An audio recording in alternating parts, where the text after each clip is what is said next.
years after NASCAR moved its opening race in the chase for the Sprint Cup to Chicago in hopes of growing its fan base in the nation's third largest market, Chicagoland Speedway is still pounding the pavement to make an impression on local fans.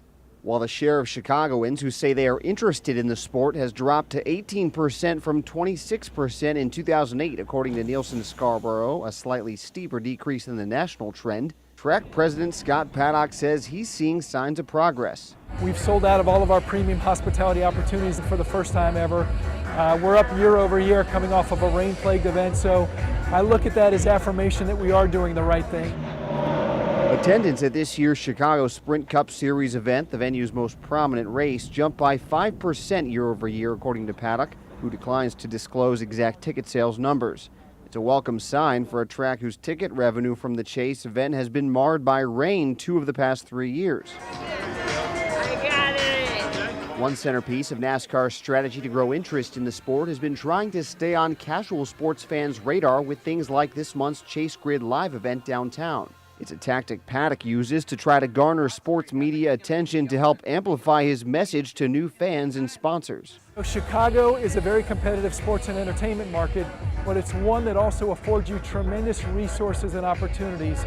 Access to Fortune 500 companies, access to a plethora of media outlets, and if you're willing to be innovative, creative, a bit disruptive, and roll up your sleeves and go to work, you can make an impact, and we're seeing that impact over the last 3 years. Paddock chalks up the decline in NASCAR interest over the past half-decade to the advent of the car of tomorrow, the sport's safety-conscious car whose boxy design and poor aerodynamics has made it more difficult for cars to pass each other.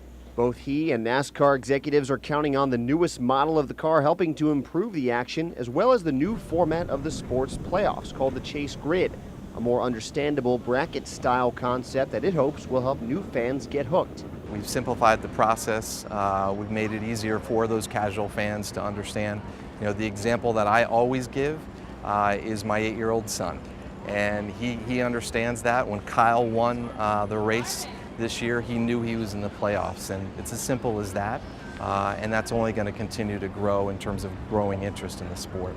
Another move to drum up interest at the Joliet track is adding more non-motorsports events to its current slate of 130 days of activity per year. Things like endurance races, music festivals, and corporate gatherings.